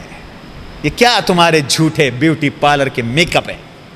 فرمایا وہ تو ایسی صاف ستھری اور چمکدار بیویاں، ایک انگلی دکھا دیں جنت میں اگر تو پوری دنیا کے اندھیرے چھٹ جائیں اور ان کی خوشبو سے پوری دنیا معطر ہو جائے، سبحان اللہ کہو۔ جزاء بما کانوا یعملون، اعمال کے بدلے میں ملیں گی۔ اور پھر جنت، لا یسمعون فیہا لغوا ولا تاثیما، نہ کوئی فضول گوئی نہ کوئی گناہ کی بات سنیں گے، الا قیلا سلاما سلاما، ہر طرف سے سلام سلام کی آوازیں آئیں گی۔ یہ تو ہمارے مقربین کی جنت ہے، ہائی کلاس کیٹیگری، اعلیٰ درجے کے جنتی۔ سفر کرتے ہو نا، یہ بزنس کلاس ہے، یہ فرسٹ کلاس ہے، یہ اکانومی کلاس ہے۔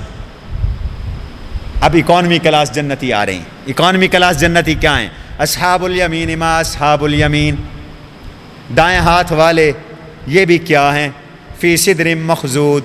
حضرت تھانوی فرماتے ہیں مقربین کی جو جنت اور ان کے حالات بیان کیے وہ شہری زندگی لگتی ہے، اور جو اکانومی کلاس یعنی اصحاب الیمین کی جو جزا بیان کی تو وہ دیہاتی زندگی لگتی ہے، وہ دیہاتی زندگی لگتی ہے۔ کیسے؟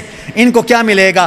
فی صدر مخضود وطلح منضود، بیریاں ہوں گی، تہ بتہ کیلے ہوں گے، لمبے لمبے سائے ہوں گے، بہایا ہوا پانی ہوگا، بہت سارے میوے ہوں گے، نہ کبھی ختم ہوں نہ کبھی رکیں، بچھائے ہوئے بستر ہیں، بیویاں ہیں ایسی کہ خاص طور پر ہم نے ان کو تیار کیا ہے جنتیوں تمہارے لیے، وہ ہماری خاص تخلیق ہیں۔ فجعلناہن ابکارا، ہم نے ان کو ہمیشہ کنوارا رہنے والا بنایا۔ دنیا کی بیوی تو وہ شروع میں کنواری ہوتی ہے نا، پھر کنواری نہیں رہتی۔ یہ جنت کی بیوی ہمیشہ کنواری رہے۔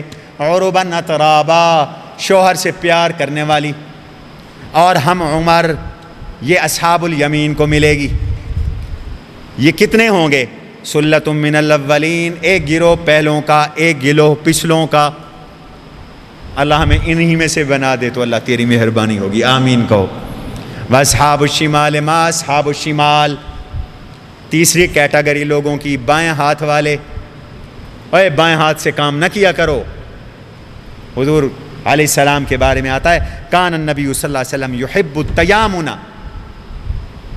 فی کل شیء حتی التناول والترجل، ہر اچھے کام میں حضور کو دایاں ہاتھ پسند، کنگھا بھی کرتے تو دائیں جانب سے، جوتا بھی پہنتے تو پہلے دائیں پاؤں میں، جرابیں بھی پہلو تو پہلے دائیں پاؤں، کوئی چیز تقسیم کرو تو دائیں جانب سے شروع کرو، اس لیے کہ جنتیوں کو اللہ نے دایاں ہاتھ والا کہا ہے۔ بایاں ہاتھ آپ کا استنجے کے لیے اور اس طرح کے کاموں کے لیے ہوا کرتا تھا، کھانا کھانے کے لیے آپ کا دایاں ہاتھ ہوا کرتا، لکھنا بھی دایاں ہاتھ سے چاہیے،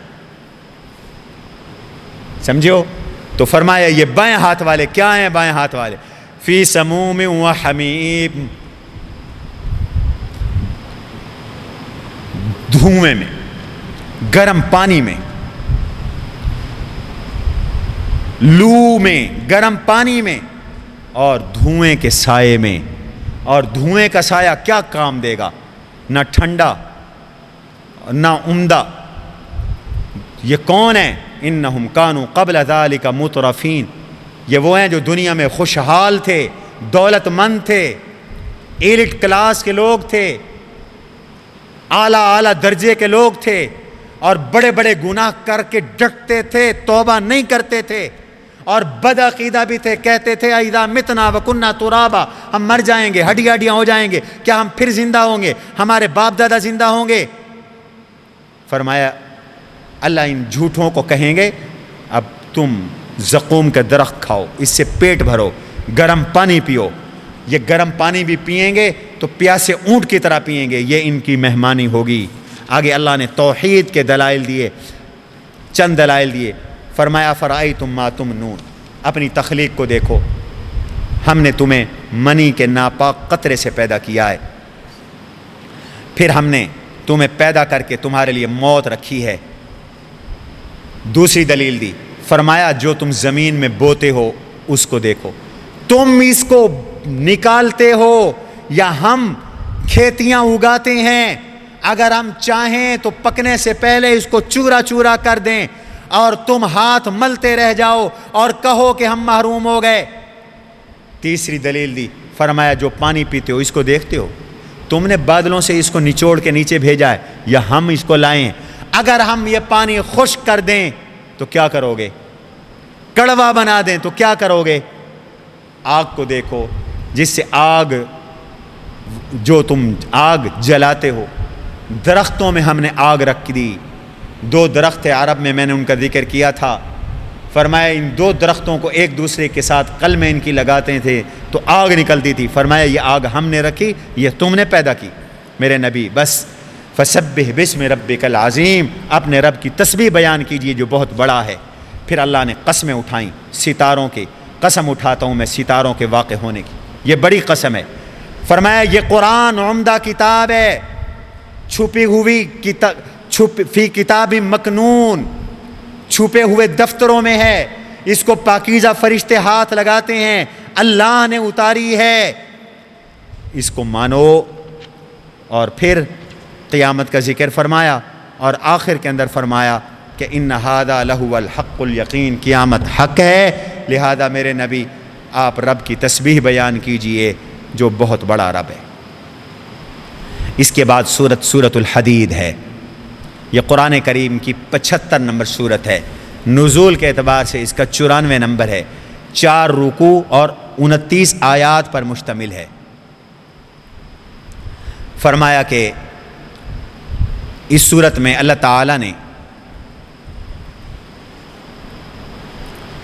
انفاق فی سبیل اللہ کا ذکر کیا ہے، اور یہ بتلاتا ہے کہ اللہ کی راہ میں مال خرچ کرنا دل کی سختی کا علاج ہے۔ قساوت قلبی کا علاج کیا ہے؟ سب سے بڑی محرومی ہے آدمی کا دل سخت ہو جائے. اور دل کی سختی جن چیزوں سے دور ہوتی ہے وہ کیا ہیں؟ ان میں ایک اللہ کی راہ میں مال خرچ کرنا. اس سے قساوت قلبی دور ہوتی ہے. اللہ کے ذکر سے بھی قساوت قلبی دور ہوتی ہے. اس صورت میں اللہ تعالیٰ نے اپنی قدرت اور علم کا بیان کیا. بار بار اللہ کی راہ میں خرچ کرنے کی ترغیب دی اور بتایا یہ مال جو تمہارے پاس ہے یہ اس کا اصل مالک تم نہیں ہو، اس کا اصل مالک اللہ ہے. کچھ دن کے لیے اللہ نے تمہیں دیا ہے، پھر کسی اور کے پاس یہ چلا جائے گا. پھر اللہ تعالیٰ نے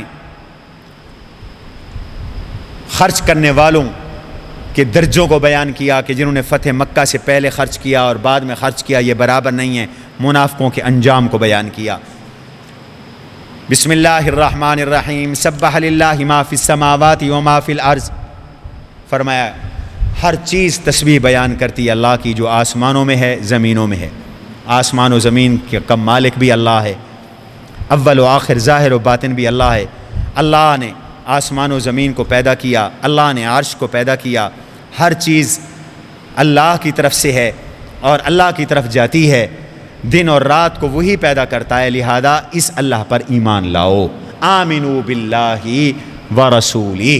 جب یہ سارے کام کرنے والا اللہ ہے، اللہ پہ ایمان لاؤ، اللہ کے کہنے پر اللہ کے رسول پہ ایمان لاؤ.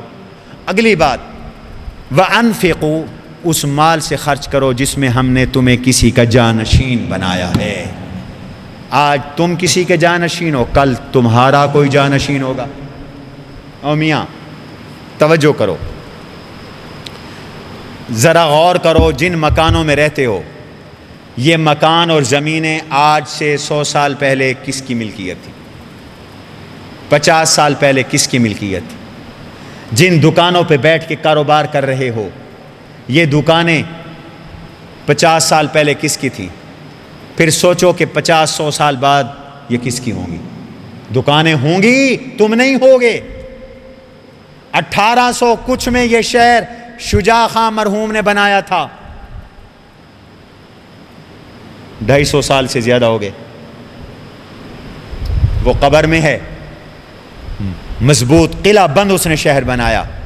اس وقت کی دکانیں آج کسی اور کے پاس ہیں، تم ان کے جانشین ہو، زمینوں کے جانشین ہو. کل یہ زمینیں کسی اور کی ہوں گی، لہذا مالک تمہارے مالوں کے تم نہیں، اللہ ہو. اللہ تمہیں کہہ رہا ہے میری راہ میں خرچ کرو. جو تم میں سے ایمان لائیں گے وَأَنفَقُوا لَهُمْ أَجْرٌ كَبِيرٌ، اور خرچ کریں گے ان کے لیے بڑا اجر. پھر خرچ کرنے کا آگے حکم ہے. وَمَا لَكُمْ أَلَّا تُنْفِقُوا فِي سَبِيلِ اللَّهِ. تمہیں کیا ہے بخل کرتے ہو، اللہ کی راہ میں خرچ نہیں کرتے. آسمان و زمین کی بچت تو اللہ کی ہے، ہر چیز اللہ کی ہے. چھوڑ کے چلے جاؤ گے کوئی اور مالک بن جائے گا، اس لیے اس سے پہلے خرچ کرو. پھر فرمایا صحابہ میں بھی جنہوں نے پہلے خرچ کیا اور بعد میں خرچ کیا برابر نہیں. جن صحابہ نے فتح مکہ سے پہلے خرچ کیا ان کا مقام زیادہ، جنہوں نے بعد میں خرچ کیا ان کا مقام کم. لیکن کُلًّا وعد اللہ الحسنی، میرے نبی کے سارے صحابہ ہیں جنتی. درجوں کا فرق ضرور ہے لیکن سارے صحابہ سے اللہ نے جنت کا وعدہ کیا ہے. پھر یہی مضمون ہے من ذا الذی یقرض اللہ قرضا حسنا. کون ہے جو آج اللہ کو دے دے اور پھر کر اللہ سے دگنا وصول کرے، 70 گنا زیادہ وصول کرے، 10 گنا زیادہ وصول کرے؟ کون ہے جو اللہ کو قرض حسن دے؟ پھر فرمایا اسی خرچ کرنے کی برکت سے قیامت کے دن پل صراط پر ایمان والوں کو نور ملے گا اور بخل کرنے کی وجہ سے منافق نور سے محروم ہوں گے. آل ایمان پل صراط پر سے جب گزر رہے ہوں گے وہاں اندھیرا ہوگا تو ایمان والوں کے ایک ایک روح سے، ایک ایک بال سے نور کی لائٹیں نکل رہی ہوں گی. سبحان اللہ. ہر عمل کا نور ہے بھائی. نماز کا بھی نور ہے، روزے کا بھی نور ہے، حج کا بھی نور ہے، زکوٰۃ کا بھی نور ہے، ذکر اللہ کا بھی نور ہے، تلاوت قرآن کا بھی نور ہے. یہ سارے انوارات پل صراط پر ظاہر ہوں گے. اب چھپے ہوئے ہیں، کل کو ظاہر ہوں گے. حضور نے فرمایا بشر المشائین فی الظلم الی المساجد بالنور التام یوم القیامہ، جو لوگ اندھیروں میں چل چل کے مسجدوں میں آتے ہیں ان کو روز محشر کامل نور کی خوشخبری سنا دو، پورا نور انہیں ملے گا جو اندھیروں میں چل چل کے مسجدوں میں آتے۔ اعضائے وضو چمکیں گے، تو فرمایا یہ مومن پل صراط پہ جب گزریں گے تو یسعا نورہم بین ایدیہم و بایمانہم، آگے پیچھے دائیں بائیں نور چمک رہا ہوگا، جنتیں ان کے لیے ہیں۔ یہ تو نکل جائیں گے، شروع میں منافق ان کی روشنی کے پیچھے پیچھے چلیں گے، لیکن یہ آگے نکل جائیں گے، منافق پیچھے رہ جائیں گے۔ اب اندھیرا گھپ، اب وہ کہیں گے انظرونا نقتبس من نورکم، او ایمان والو ٹھہرو، ہم بھی تمہارے نور سے کچھ نفع حاصل کر لیں۔ قیل ارجعوا وراکم، کہا جائے گا پیچھے جاؤ، پیچھے جا کے نور تلاش کرو۔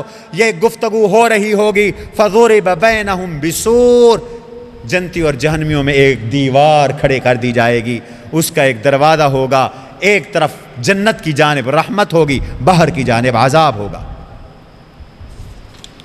اگلے رکوع میں فرمایا اعلموا انما الحیات الدنیا لعب و لہو، دیکھو جنت کی حاصل کرنے کی کوشش کرو، دنیا تو کھیل اور تماشا ہے، کھیل ہے، تماشا ہے، زینت ہے، ایک دوسرے پر فخر کرنا ہے، مال کا ایک دوسرے پہ بڑھانا، اولاد کا ایک دوسرے پہ بڑھانا، بس یہ زندگی۔ جگہ جی لگانے کی دنیا نہیں ہے، یہ عبرت کی جا ہے، تماشا نہیں۔ کیا ہے دنیا؟ پہلے تو بچپنا ہے، کھیل اور تماشا ہے۔ بچپن میں تو یہی ہوتا ہے، آج چھٹی ہے سکول کی، کھیلیں گے، مدرسوں میں چھٹی ہے، کھیلیں گے، آج میچ ہوگا، ادھر سے نکلیں گے، کتنے سکور ہو گئے پتہ نہیں، یہ کوئی نئی آفت آئی ہے، ادھر سے نکلیں گے، کتنے آؤٹ ہو گئے۔ تو یہ کھیل اور تماشا، بچپن اسی میں گزرا۔ پھر وزینتن، جوانی آئی تو اپنے آپ کو بنانے کا اور بناؤ اور سنگھار کا شوق ہے، میرا مکان ممتاز ہو، نرالا ہو، میرا گھر خوبصورت ہو، میرا بیڈ روم خوبصورت ہو، میرا ڈرائنگ روم ایسا ہو، میرے بال ایسے ہوں، بالوں کی سیٹنگ ایسی ہو، اور جناب میرا جوتا ایسا ہو، سوٹ بوٹ ایسا ہو، پرفیوم ایسا ہو۔ فرمایا پھر وقت آتا ہے ایک دوسرے کے زیب و زینت کے چکر میں لگا رہتا ہے، پھر تفاخر بینکم، ایک دوسرے پر فخر کرتے ہیں، میری فلاں چیز ایسی، میری ایسی۔ بڈھا ہو گیا، اب اس پر فخر ہو رہا ہے، میرے اتنے بچے بچیاں، پوتے پوتیاں، نواسے نواسیاں ہیں، میری اتنی دکانیں، میرا اتنا مال ہے، بس پھر پھونکا نکل جاتا ہے اور سب کچھ دھرا کا دھرا رہ جاتا ہے۔ فرمایا آگے کے لیے کچھ سوچو، تمہاری مثال ایسے ہے کمثل غیث اعجب الکفار نباتہ، بارش برسی آسمان سے، کاشتکار نے بیج ڈالا، یہ بیج نکلا، ثم یہیج فتراہ مصفرا، پھر کھیتی بڑی ہو گئی، پک گئی، زرد ہو گئی۔ ابھی گندم کا سیزن ختم ہو رہا ہے، دیکھتے ہو نا گندم کو، جنوری فروری میں نکل رہی تھی، اب تیار ہو کر سونے کی طرح لہلہاتے کھیت نظر آئی، لگائی آپ نے ایک کیا ہارویسٹر، ایک ہی دن میں پورا کا پورا مربع کاٹ کے پھینک دیا اس نے۔ ثم یکون حطاما، پھر زمین میں کیا نظر آتا ہے؟ بھوسا پڑا ہوا ہے، بھوسا پڑا ہوا ہے جی، کچھ نظر نہیں آتا۔ فرمایا یہی تمہاری زندگی کی حقیقت ہے، جیسے فصل بھوسا ہو گئی اور بھسم ہو گئی، ایسے تمہاری زندگی بھی ختم ہو جانی۔ آخرت میں عذاب شدید بھی ہے، اللہ کی طرف سے بخشش بھی ہے، جو چاہو لے لو، عذاب چاہو لے لو، ثواب چاہو لے لو۔ اس کے بعد اللہ تعالیٰ نے فرمایا ہم نے بہت سے رسول بھیجے، ان کے ساتھ کتاب بھی اتاری، ترازو بھی اتارا، تاکہ لوگوں میں انصاف قائم ہو، اور ہم نے لوہا بھی اتارا۔ 3 چیزوں کا ذکر ہے۔ ہر نبی کے پاس ہم نے کتاب بھیجی، 7 انصاف کا ترازو بھیجا۔ نظام کائنات وابستہ ہے 2 چیزوں سے، اگر ایک چیز بھی نہیں ہوگی تو یہ دنیا تہس نہس ہو جائے گی۔ ایک کتاب اللہ اور ایک عدل اور انصاف۔ کتاب اللہ سے اپنی زندگیوں کا رخ متعین کرو اور عدل اور انصاف کرو۔ اور اگر کوئی کتاب اللہ کو نہ مانے تو پھر مجبوراً ایک تیسری چیز بھی ہے، اور وہ ہے لوہا۔ ہم نے لوہا بھی اتارا۔ ویسے تو لوہے سے بہت سی چیزیں بنتی ہیں، خاص طور پر جنگی ہتھیار بنتے ہیں۔ پھر جہاد ہوگا، پھر ٹھکائی ہوگی نہ ماننے والوں کی، پھر سرکشوں کے سر کچلے جائیں گے اور ان کو جھکایا جائے گا، ظالموں کے ظلموں کو پھر جہاد کے ذریعے توڑا جائے گا، اور سرکشوں کو سر نگوں کر کے انصاف قائم کیا جائے گا۔ لیکن وہ مجبوری کا درجہ ہے، اصل تو قرآن ہے اور انصاف ہے۔ فرمایا انصاف قائم کرو۔ اسی نسبت سے سورت کا نام سورۃ الحدید ہے۔ حدید کا معنی لوہا، اللہ نے لوہا اتارا۔ نوح علیہ السلام کا ذکر کیا اللہ نے، ابراہیم علیہ السلام کا ذکر کیا، ہم نے ان کی اولادوں میں نبوت چلائی، کتابیں بھیجیں۔ پھر عیسیٰ ابن مریم کا ذکر کیا، فرمایا ہم نے ان کو انجیل دی تھی، اور جو ان کے ماننے والے تھے ان کے دلوں میں ہم نے رحمت اور شفقت رکھی، لیکن انہوں نے ترک دنیا اپنی طرف سے گھڑ لی، رہبانیت انہوں نے گھڑ لی، ہم نے ان کو رہبانیت کا حکم نہیں دیا۔ عیسائیوں کے راہب تھے، راہب یہ دنیا میں رہنا پسند نہیں کرتے تھے، جنگلوں میں رہنا، لذتوں کو چھوڑنا، شادیاں نہ کرنا، جنگلوں کے پتے کھانا، یہ انہوں نے اپنے طور پر بنا لیا۔ فرمایا ہم نے ان کو یہ نہیں کہا تھا۔ اس طرح یہ سورت ختم ہوئی۔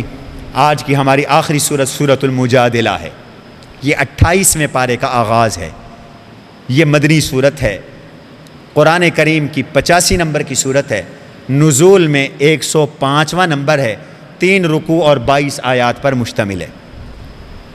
اس سورت میں اللہ نے جہاد کی ترغیب بھی دی ہے اور زہار کا حکم بھی بیان کیا ہے، اور اہل علم اللہ تعالیٰ نے علم کی فضیلت کو بھی بیان کیا، اور اللہ کا علم بھی اس سورت میں مذکور ہے۔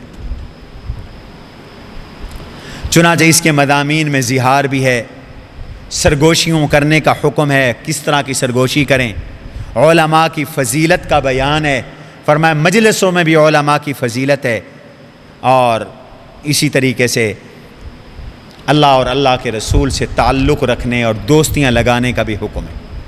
آغاز سورت کا ہے بسم اللہ الرحمن الرحیم، قد سمع اللہ قول التی تجادلک فی زوجہا وتشتکی الی اللہ واللہ یسمع تحاورکما ان اللہ سمیع بصیر۔ ایک صحابی تھے، ان کا نام تھا اوس بن صامت، ان کی بیوی تھی خولہ بنت ثعلبہ۔ ایک دن یہ اپنی بیوی سے یہ کہہ بیٹھے، انت علیہ کظہر امی، تو مجھ پر ایسے ہے جیسے میری ماں کی پشت، جیسے میری ماں مجھ پر حرام، میری ماں کی پشت مجھ پر حرام، ایسے تو مجھ پر حرام۔ زہار کا ذکر پیچھے ہو چکا ہے، میں نے کہا اس کا تفصیلی حکم سورۃ مجادلہ میں آئے گا، 28ویں پارے میں آئے گا۔ اللہ نے فرمایا تھا کسی کی 2 مائیں بھی نہیں ہو سکتی، کسی کے 2 باپ بھی نہیں ہو سکتے، کسی کے سینے میں 2 دل بھی نہیں ہو سکتے، آپ کو یاد ہوگا۔ یہ اب زہار ہے۔ زمانہ جاہلیت میں اگر کوئی کسی اس طرح اپنی بیوی کو کہہ دیتا تھا کہ انت علیہ کظہر امی، تو مجھ پر میری ماں کی طرح حرام ہے، تو اس کو ماں سمجھتے تھے، کہتے تھے بیوی نہیں رہی، اب یہ میری ماں ہو گئی، میری ماں کی طرح مجھ پر حرام ہے۔ اس بی بی کو ان کے شوہر نے یہ کہہ دیا، یہ حضور کے پاس مسئلہ پوچھنے آئی۔ حضور نے فرمایا بی بی، پرانے طریقے کے مطابق آپ نے اسے مسئلہ بتایا، بی بی تو اپنے شوہر پہ حرام ہو چکی۔ یہ حضور صلی اللہ علیہ وسلم سے کہنے لگی، جوانی میں نے اس کے پاس گزار دی، اب میرا بڑھاپا ہے، میں کہاں جاؤں گی؟ اگر میں اس پہ حرام ہو گئی تو اب میں بڑھاپے میں کہاں جاؤں گی؟ میرا تو کوئی گھر نہیں، میرا تو کوئی ٹھکانہ نہیں۔ کبھی شوہر سے لڑتی، کبھی حضور سے جھگڑتی، کبھی اللہ سے جھگڑتی، اللہ سے شکایت کرتی۔ آہا ہا، اس کا رونا دھونا خدا کو پسند آ گیا۔ یہ روئی دھوئی اللہ کے سامنے، یہ مائی بی بی اللہ کے سامنے روئی دھوئی، اللہ کہاں جاؤں؟ چھوٹے چھوٹے بچے ہیں، بڑھاپا ہے، اگر شوہر پہ حرام ہوں تو جاؤں کہاں؟ اللہ نے یہ سورت کا حصہ اتارا، فرمایا قد سمع اللہ، اللہ نے بات سن لی، قول التی تجادلک، اس بی بی کی بات، اس عورت کی بات، اس خاتون کی بات، میرے حبیب جو آپ سے جھگڑ رہی تھی۔ اس لیے سورت کا نام ہے مجادلہ۔ مجادلہ کا معنی جھگڑنا، ایک دوسرے سے جھگڑنا، یہ مجادلہ کا معنی ہے۔ بی بی آپ سے جھگڑ رہی تھی، وَتَشْتَكِي إِلَى اللَّهِ، اللہ سے بھی شکایت کر رہی تھی۔ معلوم ہوتا ہے کہ مشکلات میں کس کو پکارو؟ اللہ نے عورت کی بھی سنی ہے، مظلوم کی سنی ہے، مقہور کی سنی ہے۔ اللہ کو پکارو، وَتَشْتَكِي إِلَى اللَّهِ، اللہ کو شکایت کر رہی تھی۔ وَاللَّهُ يَسْمَعُ تَحَاوُرَكُمَا، تمہارا گفتگو اور تکرار کو بھی اللہ سن رہا تھا۔ اللہ سننے والے ہیں، دیکھنے والے ہیں۔ اب سنو حکم، فرمایا جو اپنی بیویوں سے زہار کر لیتے ہیں نا، زہار سے بیویاں مائیں نہیں بنتی، مائیں وہی رہتی ہیں جنہوں نے ان کو جنا ہے۔ یہ جھوٹ کہتے ہیں، بری بات کہتے ہیں، بہرحال بھول کے کہہ دیا، اللہ بخش دینے والے ہیں۔ ان اللہ لعفو غفور۔ آج کے بعد کوئی اگر بیوی سے کرے گا زہار، سزا یہ ہوگی، زہار کر کے اگر وہ بیوی کو واپس رکھنا چاہتا ہے، پہلے نمبر پر غلام آزاد کرے۔ جب تک غلام آزاد نہیں ہوگا، میاں بیوی ایک دوسرے پہ حرام ہے، ایک دوسرے کو ٹچ کرنے سے پہلے غلام آزاد کریں۔ اگر کوئی غلام آزاد نہیں کرتا، نہیں کر سکتا، جیسے ہمارے دور میں تو غلام ہے ہی نہیں، پھر 2 مہینے لگاتار روزے رکھیں۔ اگر درمیان میں چھوڑ دیا تو نئے سرے سے پھر رکھنے پڑیں گے۔ مسلسل 2 مہینے لگاتار روزے رکھیں، اور جب تک روزے 2 مہینے کے مکمل نہ ہوں، میاں بیوی ایک دوسرے کو ہاتھ نہیں لگا سکتے۔ اور اگر 2 مہینے کے روزے بھی نہیں رکھ سکتے تو پھر 60 مسکینوں کو کھانا کھلائیں۔ یہی کفارہ ہے۔ کوئی اگر جان بوجھ کے روزہ توڑ دے، کوئی میاں بیوی جان بوجھ کے روزہ توڑ دیں، جان بوجھ کے کھا لے کوئی، تو یہی کفارہ ہے۔ 2 مہینے روزے، 2 مہینے نہیں رکھ سکتے تو 60 مسکینوں کو کھانا کھلانا۔ فرمایا یہ تاکہ اللہ پہ ایمان لاؤ اور اللہ کے رسول پہ ایمان لاؤ۔ حضور نے یہ حکم بیان کیا تو اوس کہنے لگے حضرت میرے پاس تو کوئی غلام نہیں، غریب آدمی ہوں۔ آپ نے فرمایا 2 مہینے روزے رکھو۔ حضرت میں تو اتنا بیمار ہوں کہ دن میں 3 مرتبہ روٹی نہ کھاؤں تو میری نظر کام نہیں کرتی، اتنا کمزور ہوں، میں 2 مہینے کیسے روزے رکھ سکتا ہوں؟ آپ نے پھر 60 مسکینوں کو کھانا کھلاؤ۔ یہ صحابی کہنے لگے میرے پلے تو کچھ بھی نہیں ہے۔ آپ نے صحابہ سے فرمایا میرے صحابی کے لیے غلہ جمع کرو۔ چندہ کیا آپ نے، تو چندہ کر کے غلہ لایا گیا، تو پھر انہوں نے 60 مسکینوں کا کھانا تقسیم کیا، پھر بیوی ان کو ملی۔ اس کے بعد اللہ تعالیٰ نے فرمایا جو لوگ اللہ اور اللہ کے رسول کا مقابلہ کرتے ہیں وہ دنیا و آخرت میں ذلیل ہوتے ہیں۔ پھر سرگوشی کے احکام بیان کیے۔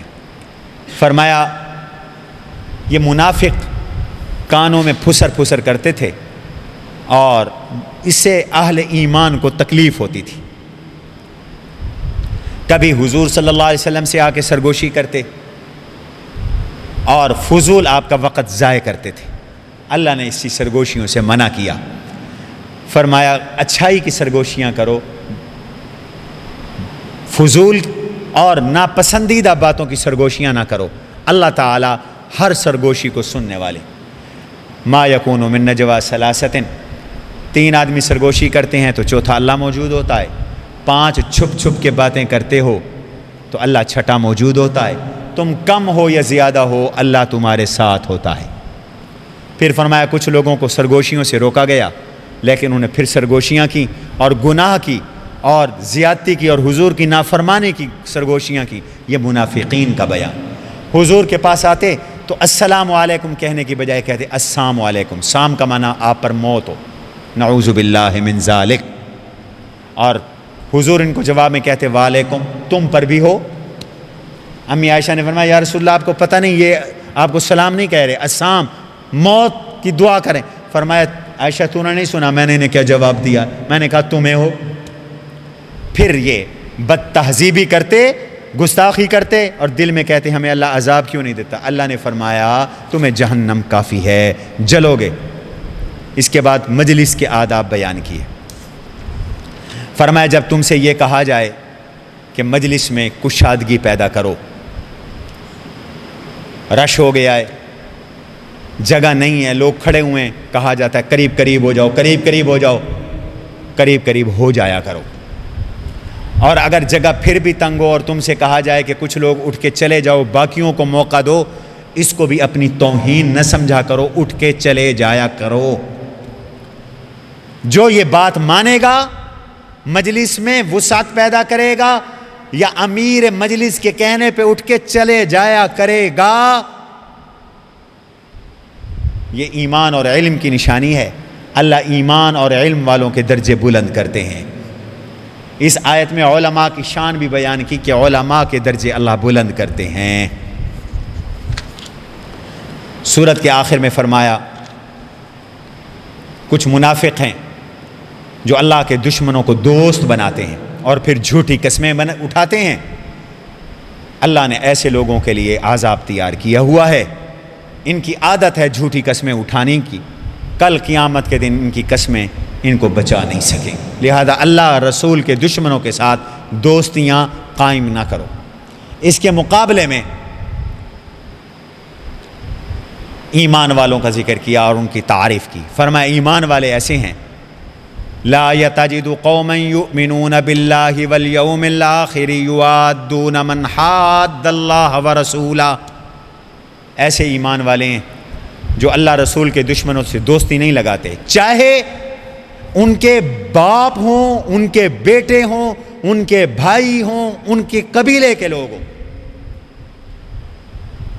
کئی صاحب ایسے تھے ان کے باپ کافر تھے، فرمایا باپ سے بھی دوستی نہیں لگائی کہ اللہ کا دشمن ہے، اللہ کے رسول کا دشمن۔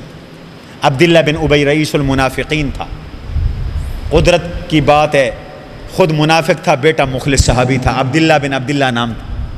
اس نے حضور کی توہین کی، بیٹے کو پتہ چلا کہ میرے باپ نے حضور کی توہین، تلوار نکال، یا رسول اللہ مجھے اجازت دیں، یہ آپ کا گستاخ ہے، میں اپنے باپ کی گردن اڑا کے رکھ دوں۔ اللہ نے تعریف کی، فرمایا باپ بھی رسول اور خدا کا دشمن ہے، اس سے دوستی نہیں رکھتے۔ ابو عبیدہ بن جراح کا باپ جنگ میں حضور کے مخالفین کی طرف سے سامنے آیا، بیٹے نے باپ کی گردن اڑا دی۔ حضرت ابو بکر کے بیٹے نے ابو بکر سے کہا جب مسلمان ہو گئے کہ ابا جان بدر میں آپ میری تلوار کی زد میں آئے تھے، میں نے باپ سمجھ کر آپ کو چھوڑ دیا تھا۔ اس وقت بیٹا کافروں کے ساتھ، فرمایا بیٹا اگر تو میری زد میں آ جاتا میں تجھے کبھی نہ چھوڑتا، تو اس لیے کہ اللہ رسول کا دشمن تھا۔ فرمایا رشتہ دار بھی کیوں نہیں، اللہ رسول کے دشمن ہیں تو وہ ان سے دوستی نہیں لگاتے۔ یہی ہیں اولئک کتب فی قلوبہم الایمان، او صحابہ کو بک بک کرنے والو، قرآن پہ اعتبار کرو۔ قرآن کہتا ہے میں نے اپنے صحابہ کے دلوں میں ایمان لکھ چھوڑا ہے۔ اب رب کی لکھی ہوئی تختی کچی نہیں ہوتی، وہ مٹتی نہیں ہے، رب نے ان کے دلوں میں ایمان لکھ دیا تو دنیا کا کون سا کافر ہے جو ان کے دلوں سے ایمان کو مٹا دے؟ ایسا نہیں ہوگا۔ وَأَيَّدَهُمْ بِرُوحٍ مِّنْهُ، اللہ نے اپنی جانب سے ان کی خوب مدد کی، ان کو جنت میں داخل کریں گے، جنت میں یہ ہمیشہ رہیں گے۔ رضی اللہ عنہم ورضوا عنہ، کہ ان کو تمغے ملے اور ملتے رہیں گے، اللہ ان سے راضی ہو گیا، یہ اللہ سے راضی ہو گئے۔ اولئک حزب اللہ، میرے نبی کے صحابہ تو اللہ کی جماعت ہیں۔ الا ان حزب اللہ هم المفلحون، فرمایا اللہ کی جماعت کامیاب ہوتی ہے۔ سبحان ربک رب العزت عما یصفون وسلام المرسلین والحمد للہ رب العالمین۔ آج بڑی المناک خبر ہے، عالم اسلام کی مایہ ناز شخصیت اور عالم اسلام کے بہت بڑے دینی مرکز دارالعلوم دیوبند ہندوستان، ان کے شیخ الحدیث تھے حضرت اقدس حضرت مولانا مفتی سعید احمد پالن پوری نور اللہ مرقدہ، آج ان کا صبح وصال ہو گیا ہے۔ اشراق کے وقت وہ اللہ کے پاس چلے گئے ہیں، اور یہ بڑا سانحہ ہے، بہت بڑے محدث تھے، مفسر تھے، صحیح بخاری کی ان کی شرح ہے اور کئی کتابوں کی ان کی شروحات ہیں، اور ہماری بھی ان سے ایک نسبت ہے۔ میں جب دارالعلوم دیوبند گیا تو دارالعلوم دیوبند کی سے اپنی نسبت جوڑنے کے لیے تو ان سے سبق پڑھا، بخاری شریف کا سبق پڑھا، اور بھی علماء تھے میرے ساتھ، حضرت مولانا عزیز الرحمان ہداروی صاحب بھی تھے اور بھی علماء تھے۔ پھر انہوں نے ہمیں اجازت حدیث مرحمت فرمائی، اور پھر میں نے اپنی حدیث کی سند پر ان سے دستخط بھی کروائے، تو اس لحاظ سے وہ میرے شیخ بھی تھے، اللہ کو پیارے ہو گئے۔ ان کے لیے دعا فرمائیں، اللہ ان کے درجات بلند فرمائے۔ ہمارے یہ عزیز ہیں، ہمارے فاضل ہیں مولوی صاحب، ان کے ہمشیرہ کے ہاں اولاد نہیں ہیں، ان کے لیے خصوصی دعا فرمائیں۔ اسی طرح ایک اور صاحب ہیں، ان کے ہاں بھی اولاد نہیں ہے، آج ان کا ٹیلی فون آیا تھا، انہوں نے دعا کا کہا ہے، ان کے لیے دعائیں کریں، اللہ تعالیٰ انشاءاللہ دعائیں قبول فرمائیں گے۔ اللہم لک الحمد کلہ ولک الشکر کلہ ولک الخلق کلہ ولک الملک کلہ بیدک الامر کلہ لا نحصی ثناء علیک انت کما اثنیت علی نفسک۔ اللہم انا نستغفرک ونتوب الیک، اللہم انا نستغفرک ونتوب الیک، اللہم انا نتوب الیک من المعاصی کلہا لا نرجع الیہا ابدا۔ اللہم اغفر للمؤمنین والمؤمنات والمسلمین والمسلمات الاحیاء منہم والاموات انک سمیع قریب مجیب الدعوات۔ اللہم اغفر لهم وارحمهم وعافهم وباعد بینہم وبین خطایاہم کما باعدت بین المشرق والمغرب ونقهم من الذنوب والخطایا کما ينقى الثوب الابيض من الدنس واغسلهم بالثلج والماء والبرد وابدل لهم اهلا خيرا من اهلهم دارا خيرا من دارهم ومكانا خيرا من مكانهم۔ اللهم إن كانوا محسنين فزد في حسناتهم وإن كانوا مسيئين فاعف عن سيئاتهم۔ اللهم ألبسهم من الجنة وافرش لهم من الجنة وافتح لهم بابا من الجنة۔ اللهم ارزقنا أولادا صالحا، رب لا تذرهم فردا وأنت خير الوارثين، رب لا تذرهم فردا وأنت خير الوارثين، رب لا تذرني فردا وأنت خير الوارثين، رب هب لي من الصالحين، رب هب لي من الصالحين، ربنا هب لنا من أزواجنا وذرياتنا قرة أعين واجعلنا للمتقين إماما، واجعلنا للمتقين إماما۔ ربنا تقبل منا إنك أنت السميع العليم وتب علينا إنك أنت التواب الرحيم، وصلى الله تعالى على خير خلق محمد وعلى آله وصحبه أجمعين برحمتك يا أرحم الراحمين۔